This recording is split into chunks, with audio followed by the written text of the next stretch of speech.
आज इस खास प्रोग्राम में बात कर रहे हैं एक बहुत ही गंभीर मुद्दे के बारे में, क्योंकि जहां नमाज पढ़ी जाती है वहां अब दुष्कर्म और कुकृत्य की घटनाएं बढ़ती जा रही हैं। आप आए दिन ऐसी खबरें जरूर देखते होंगे या सुनते होंगे कि मस्जिद में मासूम के साथ दुष्कर्म हुआ है, लेकिन आज हम आपको ऐसी ही दो और घटनाओं के बारे में बताने जा रहे हैं जहां मासूमों के साथ उर्दू पढ़ाने वाले इमाम और नमाज पढ़ाने वाले मौलाना ने दुष्कर्म और लड़के के साथ कुकृत्य किया है। जी हां, यहां आप दो तस्वीरें देख रहे हैं। पहली खबर है उत्तर प्रदेश के फिरोजाबाद की, जहां पर रामगढ़ की जन्नती मस्जिद के मौलाना जाकिर ने मस्जिद में उर्दू पढ़ने आई 14 साल की किशोरी के साथ दुष्कर्म किया।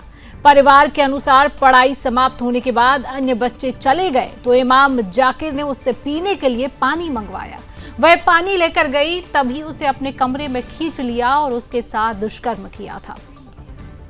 किसी तरह किशोरी ने अपने आप को छुड़ाया और खून से लथपथ रोते हुए बाहर निकली, जिससे ही आसपास के लोग एकत्र हो गए। किशोरी ने घर जाकर अपनी मां को पूरी बात बताई और स्वजन और मोहल्ले के लोग मस्जिद पर पहुंच गए। पुलिस में मामला दर्ज कराया है। पुलिस ने उसे हाफ एनकाउंटर करके पकड़ लिया है। तो वहीं दूसरा मामला महाराष्ट्र के छत्रपति संभाजी नगर का है, जहां मस्जिद के मौलाना पर 7 साल के मासूम बच्चे के साथ यौन उत्पीड़न करने का आरोप लगा है। पीड़ित पिता की शिकायत के बाद जिंसी पुलिस ने आरोपी मौलाना के खिलाफ मामला दर्ज कर जांच शुरू कर दी है। बच्चे के बयान के मुताबिक नाबालिग यासीन मस्जिद के पास झूला देखने गया था। वहां उसे मस्जिद के मौलाना उमेर ने मस्जिद के अंदर ले जाकर अश्लील हरकतें की, उसकी पैंट खोल दी। जब मासूम नाबालिग रोने लगा तो दरिंदे मौलाना ने उसे मस्जिद के बाहर छोड़ दिया। पिता ने पुलिस थाने जाकर शिकायत दर्ज की और अब जिहादी मौलाना पुलिस की गिरफ्त में है। पॉस्को एक्ट के तहत मामला दर्ज हो गया है। इन दोनों मामलों में पीड़ित मुस्लिम समाज के बच्चे ही हैं, लेकिन सवाल ये है कि जिस मस्जिद और मदरसों को मुस्लिम ये पाक जगह का दर्जा देते हैं, ऐसे ही जगहों पर मासूमों के साथ मुल्ला, मौलवी और इमाम अपनी हवस को शांत करने के लिए इस्तेमाल कर रहे हैं। ये कैसी सोच के लोग हैं? ऐसे लोग बच्चों को उर्दू सिखाएंगे, ये कुरान सिखाने के नाम पर शोषण कर रही हैं। और सबसे बड़ा सवाल है कि जब चर्च में बच्चों और ननों के साथ दुष्कर्म या यौन शोषण होता है तो पॉप सार्वजनिक तौर पर माफी मांगने के लिए आते हैं। इन घटनाओं के लिए कौन माफी मांगेगा? आज इन्हीं तमाम सवालों पर हम चर्चा करेंगे, लेकिन उससे पहले फिरोजाबाद के मामले पर एएसपी नगर ने क्या कुछ कहा है, आपको वो जानकारी देंगे, फिर आगे चर्चा को आगे बढ़ाएंगे। ये मौलाना जाकिर है, ये रामगढ़ थाना क्षेत्र का रहने वाला है। रामगढ़ में स्थित जन्नती मस्जिद का ये मौलाना है। 7 जून 2026 को इसने उर्दू पढ़ने आई एक बच्ची के साथ मस्जिद में ही दुष्कर्म की घटना को अंजाम दिया था। जिसमें बच्ची के माता के आधार पे, तहरीर के आधार पे थाना रामगढ़ से 500 सहित उसकी धाराओं में किया गया था। पुलिस इस मौलाना की जगह जगह तलाश कर रही थी, संभावित स्थानों पर दबिश दे रही थी। आज सूचना ये मिली कि ममता डिग्री कॉलेज के पास अंडरपास के पास ये खड़ा है और किसी व्यक्ति का इंतजार कर रहा है और भागने की तैयारी है। इस सूचना पे रामगढ़ पुलिस ने यहाँ तत्काल गति की है। पुलिस को देखते इसने पुलिस के ऊपर फायरिंग कर दिया। प्रशासन में पुलिस ने भी फायरिंग की है, जिससे इसके पैर में गोली लगी है। तत्काल इसको इलाज हेतु ट्रामा सेंटर भेजा गया है, जहाँ पुलिस अवस्था में इसका इलाज चल रहा है। इसके पास से जो बरामदगी हुई है कबे तमंचा 315 बोर दूसरा कारतूस बरामद हुआ है।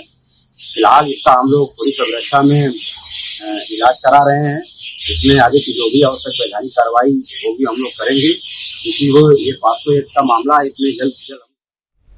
तो आज इसी विषय पर चर्चा करेंगे, तमाम सवाल और जवाब पूछेंगे और परिचय आपसे कराएंगे। तमाम पैनलिस्ट मेरे साथ जुड़ चुका है, परिचय आपसे कराएंगे। मुस्लिम स्कॉलर हैं मोहम्मद अकील खान जी। अकील खान जी, बहुत स्वागत करूंगी सुदर्शन न्यूज में। हिंदू धर्मगुरु डॉक्टर एच.एस. रावत जी हैं। एच.एस. रावत जी, आपका भी बहुत बहुत स्वागत सुदर्शन न्यूज में। तमाम जानकारियों के साथ संभाजी नगर से मेरे संवाददाता बाबूलाल राठौर जुड़ चुके हैं। चर्चा की शुरुआत बाबूलाल आपके ही साथ करूंगी। बाबूलाल, क्या कुछ अपडेट है इस मामले को लेकर, जहां पर मस्जिद के अंदर एक नाबालिग बच्चे के साथ, लड़का है वो, उसके साथ कुकृत्य किया गया है? क्या मौलाना की गिरफ्तारी हुई है? किन धाराओं में उसको गिरफ्तार किया गया है? क्या गिरफ्तारी है? क्या कुछ अपडेट है बाबूलाल इसको लेकर फिलहाल? देखिए, ये पूरा छत्रपति संभाजी नगर के जिंची परिसर का ये मामला है, जहां पर एक यासीन मस्जिद है। उस मस्जिद के सामने ये 7 वर्ष का जो मासूम था, ये वहां पर खेलने के बहाने गया हुआ था, लेकिन ये दरिंदा मौलाना, जो उमेर नाम इसका बताया जा रहा था, इसने इस बच्चे को अकेला देखकर इसको पकड़ के इसको मस्जिद के अंदर ले गया और मस्जिद के अंदर इसके साथ दुष्कर्म किया है। उसके बाद जब ये मासूम रोने लगाया तो उसको वहां से उसने बाहर निकालकर छोड़ दिया। इस 7 साल के मासूम ने अपनी माँ को ये सब घटना बताई। इसके जो पिता थे वो मजदूरी करते थे, कहीं बाहर गए हुए थे। माँ ने पिता को फोन करके बुलाया, पूरी हकीकत बताई। एक बार फिर पिता ने इस मासूम बच्चे से पूछा, फिर वही बताया गया कि इस तरह से मौलाना ने उसको मस्जिद में ले जाके उसकी पैंट खोली, उसके साथ अश्लील हरकत की, उसका यौन उत्पीड़न किया। उसके बाद पूरा मामला पुलिस थाने पहुंचा। जिंची पुलिस थाने में पोस्को एक्ट जैसी गंभीर धारा के तहत मामला दर्ज करके इस जिहादी मौलाना दरिंदे को गिरफ्तार अभी कर लिया है। आगे की जांच जिनकी पुलिस कर रही है, लेकिन बड़ा सवाल यही आता है कि ये किस तरह से कहते हैं कि हमारी मस्जिद पाक साफ है और वहां पर इस तरह की हरकत ये मौलाना करते हैं। कोई पहला मामला नहीं है, ऐसे भी पहले कई मामले आ चुके हैं, लेकिन इस गंभीर मामले पर अब पुलिस एक्शन में है और इस पूरी जांच की जा रही है। इस दरिंदे को गिरफ्तार कर लिया है। चलिए, बिल्कुल मेरे साथ अकील खान जी भी मौजूद है। अकील खान जी, आज आप जवाब दीजिए बिना लाग लपेट के कि प्रशासन कार्रवाई करेगा, प्रशासन कार्रवाई करे। आप सीधा आप जवाब देंगे कि मस्जिदों को आप लोग पूरा पाक साफ बताते हैं, जहां पर मस्जिद में आप लोग नमाज पढ़ने के लिए जाते हैं, जिस जगह को पाक साफ बताया जाता है, जो मौलाना वहां पर बैठकर बच्चों को शिक्षा दे रहा है मस्जिद में, उन बच्चों के साथ दुष्कर्म किया जा रहा है। एक बेटी, 14 साल की बेटी, एक नाबालिग बेटा, लड़का, उनके साथ कुकृत्य जैसी घटनाएं कोई और नहीं, मौलाना मस्जिद के अंदर। अकील खान जी। शिवांगी जी, बहुत अच्छा आज जो आप लेके आई हैं, तो बहुत अच्छा आपका मौजू है और आपका टॉपिक है। और अपनी बात जिस तरीके से आपने कहा कि बिल्कुल निष्पक्ष और बिना लाग लपेट के, तो जो आप हमसे उम्मीद करती हैं बिल्कुल उसी तरीके का होगा। इन कातिलों को चौराहे पर सरेआम सजा दे सकता है, इन कातिलों को चौराहे पर सरेआम सजा दे सकता है, इन बलात्कारियों को केवल इस्लाम सजा दे सकता है। अगर संभाजी नगर की बात करें या फिरोजाबाद की हम बात करें, तो फिरोजाबाद से शुरुआत करता हूं मैं कि जिस तरीके का कृत्य हुआ, यह पुलिस को नहीं करना चाहिए था। इस फिरोजाबाद जाकिर हाफिज ने कृत्य जो किया, तो पुलिस प्रशासन को यह कार्रवाई नहीं करनी चाहिए थी, क्योंकि मैं इस कार्रवाई का विरोध करता हूं। विरोध इस वजह से करता हूं कि किसी भी धार्मिक स्थल को अपवित्र करना, और तुम्हें तो ज्ञान बांटने का मामला था, लेकिन जिस तरीके से 14 वर्ष की नाबालिग बच्ची के साथ में इसको जो भी कहा जाए वो कम है।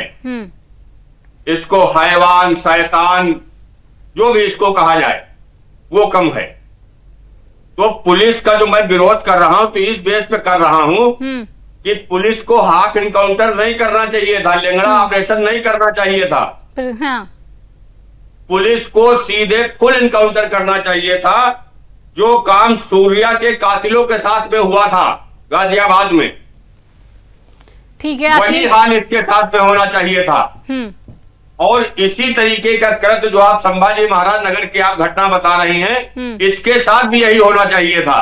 लेकिन पुलिस को गिरफ्तार नहीं करना चाहिए था, सीधे इनकाउंटर करके इसको मिट्टी में मिलाना चाहिए था। अकील खान जी, ठीक है, आप कह रहे हैं कि पुलिस को हाफ एनकाउंटर नहीं करना चाहिए था, फुल एनकाउंटर करना चाहिए था। फिर आप लोग कह देते कि मुस्लिमों पर अत्याचार हो रहा है, पहली बात। दूसरी बात, आपने कहा कि इनको इस्लाम सजा देगा। अगर इस्लाम सजा देता तो फिर ये दुष्कर्म के मामले इतने बढ़ते ही नहीं। अगर इस्लाम अभी तक सजा दे रहा होता तो इन मौलानाओं के हौसले इतने बढ़ते ही नहीं।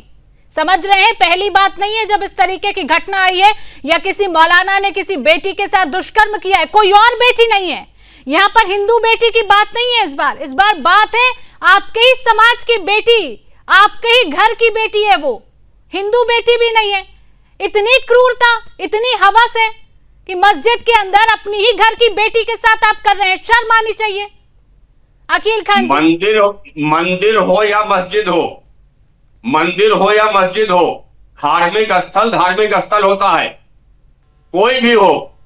और आप अगर इसकी बात कर रहे हैं कि इस्लाम सजा दे सकते, तो हम कह रहे हैं अगर एक कानून इस्लामी लागू कर दिया जाए, लेकिन ये भारत है, यहाँ संविधान से देश चल रहा है, यहाँ आइन से चल रहा है, वरना अगर इस्लामिक कंट्री में ये होता तो शायद ये जिंदा न रहता। इस तरीके का अगर कृत्य किया था इस्लामिक कंट्री में किसी कहीं होता तो ये बलात्कारी जिंदा नहीं रहता। अकील खान जी, तो क्या सरिया कानून चाहिए आपको? सरिया कानून चाहिए देश में? अगर सरिया कानून के तहत, अगर सरिया कानून भारत में लागू नहीं है, हाँ, अगर सरिया कानून कहीं लागू हो जाए और मुस्लिम कंट्रियों में इस तरीके का इसने कृत्य किया होता तो शायद आज ये मिट्टी में मिला पड़ा होता, आज इस पे आप डिबेट नहीं कर रहे होते। मैं तो कह रहा हूं ऐसे धर्म गुरुओं के जमीन के ऊपर जगह नहीं, इनकी ऐसे लोगों की जगह जमीन के अंदर है। धर्म गुरु नहीं है, धर्म गुरु से कल्पना मत करिए मौलानाओं की, धर्म गुरु नहीं है। धर्म गुरु मेरे साथ एचएस रावत जी जुड़े हुए, जिनका बहुत स्वागत मैं एक बार फिर करूंगी। ठीक है अकील खान जी, अभी आपका शिवांगी जी मौजूद आपका चेंज हो जाएगा, अभी मैं उस पर नहीं जाना चाहता हूँ। हाँ, मैं वहां नहीं जाना चाहता। अभी 4 दिन पहले मथुरा की घटना है, मैं वहां नहीं जाऊंगा, मैं इसी पे बात करूंगा और इसी पे बात आपको करनी पड़ेगी अकील खान जी। अकील खान जी, इस पे बात आपको करनी पड़ेगी और निष्पक्ष होके आपको बात करनी पड़ेगी। और आप, और यहाँ तो आप लोगों को अभी तक सड़क पर उतर जाना चाहिए था, अभी तक आप लोगों को सड़क पर उतर जाना चाहिए था, अभी तक आप लोगों को सड़क पर उतर जाना चाहिए था। चलिए ठीक है, एचएस रावत जी के पास वापस लौटेंगे। ठीक है अकील खान जी, ठीक है, मुझे आगे भी पैनलिस्ट को समय देना है। समझिए एचएस रावत जी मेरे साथ है। रावत जी, जो ये घटना आती है, फिरोजाबाद की बात कर ले चाहे संभाजी नगर की बात कर ले, दिल पसीज उठता है, जिसको मुस्लिम समाज पाक साफ जगह मानता है, जहां पर नमाज पढ़ने के लिए जाती है और एक भरोसे के साथ अपने घर के बच्चों को भेजते हैं कि मेरे घर के बच्चे जाएंगे तो कुरान सीखेंगे, तमाम तरीके की चीजें जो भी होती है वो सीखेंगे। लेकिन वहां तो जो सफेद कपड़े में और दाढ़ी बढ़ाकर लोग बैठे हैं मौलाना, उनकी नजरें तो बच्चियों को लेकर कुछ और ही हैं, उन्हें तो शिक्षा देनी नहीं है, उनकी नजरें तो कुछ और हो रही हैं, पानी पीने के बहाने कुछ और कर रहे हैं, और वो भी मस्जिद के अंदर। एचएस रावत जी, किस तरीके का समाज और ये लोग कहां जा रहे हैं? शिवांगी जी, सबसे बड़ी बात है, मौलानाओं को पूरा ज्ञान होता है अपने दीन का, और अपने दीन का ज्ञान होने के बाद जो उन्होंने पढ़ा होता है, चाहे मदरसों में पढ़ा होता है चाहे पढ़ा रहे होते हैं, जब उनके दीन के अंदर ये लिखा गया है कि भाई जो स्त्री है आपकी खेती है, स्त्री को जो खेती समझते हैं, तो उनको पाप और पुण्य से क्या लेना देना, यानी उनकी सोच में क्रूरता तो अपने आप आ जाती है। और जब वो हिंदू की लड़की हो चाहे मुसलमान की लड़की हो, बेटी तो दोनों की बराबर है। तो इस वजह से वो जो हैवानियत है, वो जो उनको दिमाग में शुरू से पढ़ा होता है, जो लिखा होता है, अगर आप स्त्री को एक खेती की तरह इस्तेमाल कर रहे हो, अगर हदीसों में लिखा हुआ है इस तरीके से, तो फिर वो उसको पाप नहीं समझते, फिर तो ये सोचते तो अल्लाह ने हमारे लिए बोल रहा है इसके लिए। तो ये जो क्रूरता, ये जो जघन्य पाप है, ये इनके विनाश का कारण है। इसलिए जो मौलाना बने उनकी पूरी तहकीकात इनको करनी चाहिए और ऐसे मौलानाओं को खुद इस्लाम को सजा देनी चाहिए, जिससे कि इस्लाम बदनाम ना हो। नहीं तो जिस प्रकार से इस्लाम इन लोगों ने बदनाम कर रखा है, अब बलात्कार के नाम पे बदनाम होने लगा, पहले टेररिज्म के नाम पे बदनाम चल रहा था, कहीं एक दूसरी की हत्याओं के नाम पे चल रहा था। तो आज पूरे वर्ल्ड के अंदर इस्लाम की स्थिति हो गई है कि आज दाढ़ी टोपी देखने वाले से लोग दूर भागते हैं, चाहे वो कोई पायलट हो, चाहे टैक्सी ड्राइवर हो, चाहे इलेक्ट्रीशियन हो, चाहे कोई भी टोपी लगा के बैठा, उससे कोई काम कराने के लिए तैयार नहीं, ना उससे कोई चीज खरीदने के लिए तैयार है। इतना इन लोगों ने अपने इस्लाम को बदनाम कर लिया है। तो अब धर्मगुरु अकील खान जैसे जो लोग हैं, इस्लामिक धर्मगुरु हैं, इनको आगे आना पड़ेगा, इनको इनके इनके इनके खिलाफ बोलना पड़ेगा। इस्लाम को अगर बचाना, नहीं तो इस प्रकार से जो इस्लाम बदनाम होता रहेगा और लोगों से यकीन टूट जाएगा पूर्ण रूप से। ये जघन्य पाप किया है, इसकी जितनी भर्त्सना होनी चाहिए और मैं इसका पूरा विरोध करता हूं। पूरी सजा होनी चाहिए। बस यही है कि अगर इसका फुल एनकाउंटर कर दिया जाता तो कहीं ना कहीं थोड़ा और अच्छा मैसेज जाता। कारण यह है कि अगर हिंदू की बेटी के साथ होता, एनकाउंटर होता, तो कहीं अकील खान साहब जैसे सपोर्ट में आ जाते। लेकिन आज अकील साहब ने कहा है कि फुल एनकाउंटर होना चाहिए था। मैं उनकी बात को सपोर्ट करता हूं। और फुल एनकाउंटर होता तो कम से कम मुस्लिम समाज में एक मैसेज जाता कि भैया हिंदू हो, सिख हो, मुसलमान हो, कोई भी हो, यानी जो कानून है वो सबके लिए बराबर हो रहा है, एनकाउंटर सबके हो रहे हैं। ठीक है कि बाबूलाल राठौर मेरे साथ तमाम जानकारियों के साथ बने हुए हैं। बाबूलाल, जो पीड़ित परिवार है, संभाजी नगर का जो मुद्दा है, पीड़ित परिवार की क्या कुछ मांगे हैं? और पुलिस ने हाफ एनकाउंटर तो कर दिया है, अब आगे क्या कार्रवाई की जाएगी? गिरफ्तारी हो चुकी है, पीड़ित परिवार क्या कुछ मांग कर रहा है प्रशासन से? देखिए, संभाजी नगर का जो ये मामला है, इसमें पुलिस ने हाफ एनकाउंटर यहाँ पर अभी नहीं किया है, क्योंकि यहाँ पर पुलिस ने उसको देर शाम को अरेस्ट कर लिया है कल रात में पॉस्को एक्ट जैसी गंभीर धाराओं के तहत। लेकिन पीड़ित परिवार की मांग है कि इसे दरिंदे को कड़ी से कड़ी सजा मिले। हम जो बात कर रहे हैं, जो मासूम की बात कर रहे हैं, मासूम कोई हिंदू की बात नहीं कर रहे हम, ये भी मुस्लिम ही बच्चा है, छोटा। लेकिन कैसे दरिंदा मौलवी इसको मस्जिद में ले जाता है और इसकी यौन शोषण करता है, तो कहीं ना कहीं बच्चे ने परिवार को बताया, उसके चलते मामला सामने आया। अन्यथा कहीं इससे भी मासूम बच्चे डर जाते, माँ बाप को नहीं बता पाते, इसलिए ऐसे मामले दब जाते। इसलिए बड़ा खुलासा हुआ है और परिवार की मांग है, क्योंकि परिवार गरीब है, उसके पिता जो है वो मजदूरी काम करते हैं। लेकिन जब ये मामला सामने आया तब पिता खुद पुलिस थाने पहुंचे थे और इस दरिंदे के खिलाफ जो शिकायत की और इस मौलवी को गिरफ्तार किया गया है। परिवार की मांग है कि हमारे बच्चे के साथ जो घटना हुई है और किसी के साथ ना हो, इसलिए ऐसे दरिंदों के ऊपर कड़क कार्रवाई की जाए। जैसे पॉस्को एक्ट जैसी गंभीर धारा है तो निश्चित तौर पर इसको जमानत तो नहीं मिल सकती है, लेकिन इस पर बहुत ही कड़क कार्रवाई की जाए ताकि कोई दरिंदा दूसरी ऐसी हिम्मत ना करे कि किसी को मस्जिद में ले जाकर उसका यौन शोषण करे, इस तरह की घटना सामने ना आए। अकील खान जी, जब ये घटना सामने आई, मुझे भी जब ये केस पता चला तो दिल पसीज जाता है। अकील खान जी, फिरोजाबाद की बात कर ले, चाहे संभाजी नगर की बात कर ले, जब ऐसे मामले सामने आते हैं कि मस्जिद के अंदर किसी बच्ची के साथ दुष्कर्म हो जाना, आपका दिल नहीं पसीजता? आप लोगों को नहीं लगता है कि इनको एक सजा देनी चाहिए? आप इस्लाम की बात कर रहे हैं कि इस्लाम ही इनको सजा देता। अभी तक आप लोगों को सड़क पर उतरकर प्रशासन से और मांग करनी चाहिए थी, आप लोगों को विरोध करना चाहिए और तमाम मस्जिदों पर निगरानी रखनी चाहिए कि कौन मौलाना वहां पर मस्जिदों में बच्चों को पढ़ा रहा है। तमाम तरीके की बातें हैं, पूरी निगरानी के तहत आप लोगों को करना चाहिए, क्योंकि इसमें तो आपका धर्म बदनाम हो रहा है। इन जैसे मौलाना, अब ये कहा जाता है, जिस तरीके से एच.एस. रावत जी ने कहा, अभी तक हम लव जिहाद, लैंड जिहाद की बात करते हैं, अब मौलाना दुष्कर्म कर रहे हैं। आप समझ रहे हैं, यहाँ पर बदनाम इस्लाम धर्म हो रहा है। इस तरीके की कुकृत्य अगर मौलाना मौलवी करेंगे तो फिर कैसे चलेगा? आप लोगों को तो अभी तक सड़क पर उतर जाना चाहिए था, विरोध प्रदर्शन करना चाहिए था, मांग करनी चाहिए। अकील खान जी, नहीं, अब अगर सारे फैसले शिवांगी जी को ही करना है और एक तरफा बात शिवांगी जी को फैसला नहीं करना है। शिवांगी जी आपसे कह रही है फैसला आपको और आपकी समाज को करना है, शिवांगी जी को नहीं करना है। शिवांगी जी ने तो प्रशासन से मांग कर ली है, आप बात करिए अपनी। नहीं, अब अगर फैसला शिवांगी जी को ही करना है तो मैंने सबसे पहले आपके चैनल पे क्या कहा? मैंने कहा पुलिस अब इनको गिरफ्तार करके जेल में डालेगी, 1 साल 2 साल 4 साल मुकदमा चलेगा, सरकार का इनके ऊपर खर्चा आएगा और सीधे सीधे अगर इनका इनकाउंटर हो जाता तो सरकार का जितना खर्चा होना था एक बार 60-70-100 रुपए की गोली में इनका काम खत्म हो जाता और डर और दहशत बढ़ जाती। जहां तक आपने एक बात यह कही कि मस्जिदों में जो मौलाना और इमाम रखे जाएं उनकी कम से कम निगरानी होनी चाहिए। हाँ। इस बात को मैं आपकी बात का समर्थन करता हूं कि बिल्कुल सच बात है कि अगर कोई मौलाना है, हाफिज है, कारी मस्जिद के अंदर नमाज पढ़ा रहा है, इमामत कर रहा है, मदरसे में पढ़ा रहा है, तो पूरी वहां की कमेटी की जिम्मेदारी है कि उस पर नजर रखी जाए कि किसी तरीके से ये गलत काम तो नहीं कर रहा है।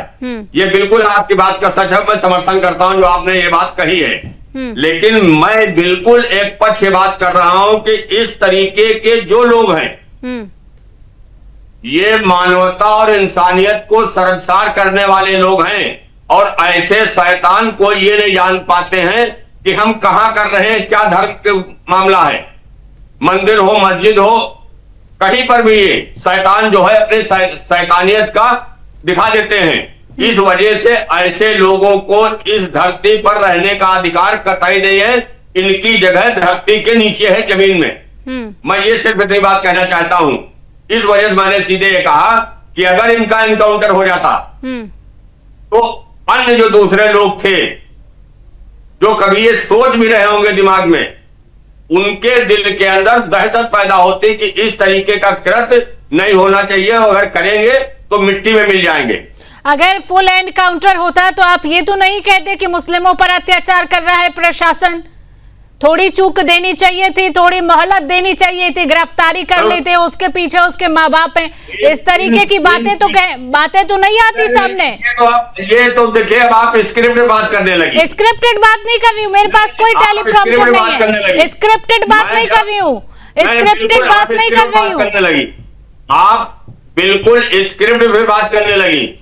ऐसा करिए अकील खान जी, स्टूडियो में आ जाइए और आप देख लीजिए। आप स्टूडियो में आ जाइए और देख लीजिए, मेरे हाथ में टेलीप्रॉम्प्टर में कोई स्क्रिप्ट हो तो। शिवांगी जी, सीधे आपके चैनल पे बात कह रहा हूं कि ऐसे लोग कोई भी हो, अगर ये दुष्कर्म के आरोप के अलावा कोई चोरी चकारी का मामला हो, छोटी मोटी घटना हो, तो इसमें तो समझ में आती है। लेकिन इन्होंने आज इनके साथ में किया है, कल किसी दूसरी बच्ची इसका शिकार होगी, परसों को तीसरी बच्ची शिकार होगी। बिल्कुल अकील खान जी, आपकी बात से पूरी तरह सहमत हूं। और अगर आप ये कह रहे हैं फुल एनकाउंटर होना चाहिए, तो पूरा देश सुदर्शन न्यूज को देख रहा है, सुन रहा है, और आपकी बात मुझे लग रहा है प्रशासन तक पहुंचेगी। और आप खुद, क्योंकि आप खुद उसी समाज से ताल्लुकात रखते हैं और आप खुद ये मांग कर रहे हैं। एचएस रावत जी, बात हो रही है, अभी हाफ एनकाउंटर हुआ है, उत्तर प्रदेश का मामला है, फिरोजाबाद, जहां पर योगी बाबा का बुलडोजर भी चलता है और एनकाउंटर भी किया जाता है। लेकिन अभी मौलाना पर हाफ एनकाउंटर हुआ है। अकील खान जी कह रहे हैं कि फुल एनकाउंटर होना चाहिए, और मैंने उनसे उस बारे में सवाल भी पूछा कि आप इस तरीके का तो नहीं कहेंगे कि मुस्लिमों को पर अत्याचार किया जा रहा है, तमाम तरीके की बात है। एचएस रावत जी, आप इस पूरे मामले को किस तरीके से देखते हैं, और आने वाले समय में अगर इस तरीके के मामले और बढ़ते हैं तो किस तरीके का जो कुकृत्य है वो सामने आ जाता है कहीं ना कहीं? एचएस रावत जी।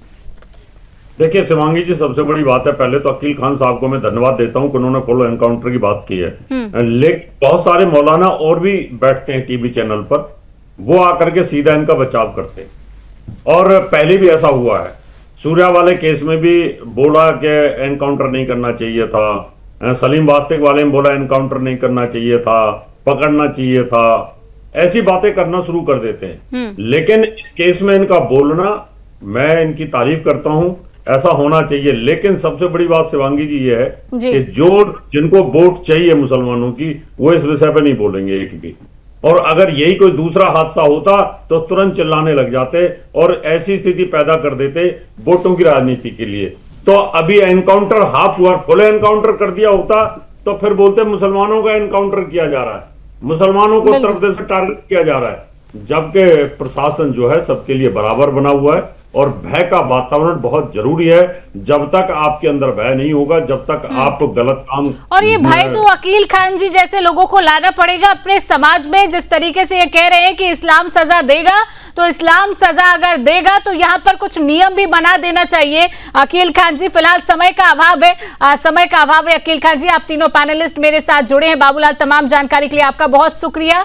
अकील खान जी, एचएस रावत जी, आप दोनों पैनलिस्ट मेरे साथ जुड़े, आपने समय दिया, तमाम जानकारी शेयर किया। आप दोनों का बहुत बहुत धन्यवाद मेरे साथ जुड़ने के लिए। और अब ये देखना होगा कि हाफ एनकाउंटर फिरोजाबाद मामले में हो गया है, संभाजी नगर में मौलाना की गिरफ्तारी हो चुकी है। अब आगे प्रशासन और किस तरीके से कठोर कार्रवाई करता है, क्योंकि इस तरीके के मौलाना या मौलवी को बख्शा नहीं जाना चाहिए। फुल एनकाउंटर की बात हो रही है। अब आगे ये देखना होगा प्रशासन किस तरीके से इस मामले पर आगे और क्या कुछ कार्रवाई करता है। फिलहाल समय का अभाव है। आज के इस बुलेटिन में इतना ही। आगे देश और दुनिया की तमाम खबरों को जानने के लिए आप देखते रहिए सुदर्शन न्यूज।